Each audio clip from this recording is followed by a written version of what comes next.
Protection priority. Well, it's always a priority. You know, we always have a keys to victory, and every year or every week, it's ball security is number one. And so, anytime you turn the ball over 3 times, it's a long day. So, it's been something that we've been emphasizing, and obviously this week it's even, you got their attention. Has Mims earned an expanded role? I know I asked you this last week, but yeah, I mean, I think so. I mean, he's in on a lot of plays as it is, and I think we've got a number of good receivers. I think you can say Cortland's earned an expanded role, and Jerry's. Everyone's doing pretty good, but obviously we see the plays he's making, and hope that continues for sure. In what areas has Marvin made the biggest leap over the last few weeks? I don't know if I can point to anything specific. He's been pretty consistent when he's been healthy. He plays hard, he's smart, runs fast, tracks the ball well. He's everything's been real positive from the start, and you just see him getting the opportunity, and he's showing, putting on film what we've been seeing in practice. So. Joe, the coin toss has obviously gone your way each of the first 3 games. That's given you guys the ball to start the third quarter, but haven't been able to produce on those drives just yet. Is there anything you look at with those in that specific situation? I don't know if there's anything unique about that first drive. I think every drive it's just about execution and being in good plays and executing those plays. So I hope it's not something that we're coming out flat or anything. I don't sense that. But, obviously if it keeps continuing, we'll maybe we'll adjust something in practice. Or, script those things that we've done in the past. We felt we started slow in the second half. But, hopefully we fix that soon.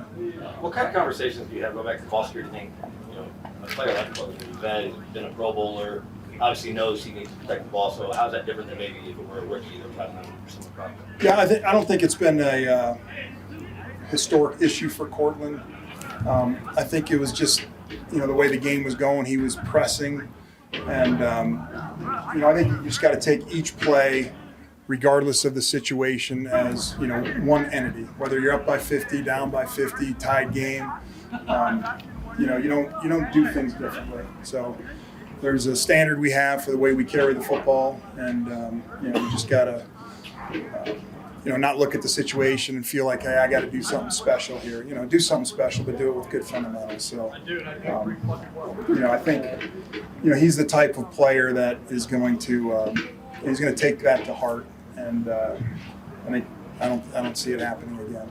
It's kind of been lost in the mix the last couple of weeks, but it looks like Javonte running hard, running well, but obviously being down several scores, you guys kind of have to go away from that. Yeah. What are you hoping to build on with the run game and those guys? Yeah, I think it's key for us, to run the ball efficiently. And like you said, man, I've been really impressed with how hard he runs, his contact balance.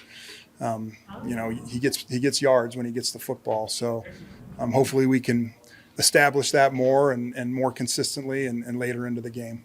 You talked about not being yourself on offense. You have the false start with the ball in position. Yep. How do you really get rid of that stuff? Yeah, I just it's just execution. It's guys. It's the tempo. A couple of those things like that illegal shift. We were up against the clock, so we just got to get in and out of the huddle faster, get set. So there's just little discipline things that we emphasize, but just.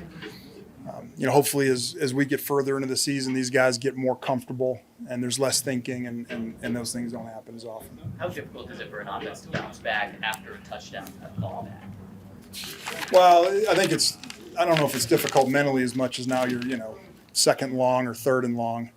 And, you think you got to score and all of a sudden you're looking at your play sheet, 3rd and 17 at the 17. There's not a lot of great plays that score touchdowns from that position. So, I think our guys are resilient.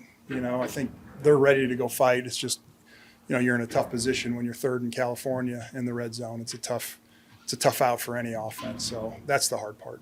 We talked a lot about the communication pipeline leading into last week. Did you feel overall like a lot of those issues that had cropped up against the Commanders got addressed? There were certainly less of them. Yeah, I think we got better. But obviously the one was, it was more of just the hustling up to the line of scrimmage and getting ready. I don't know if it was a communication thing as much.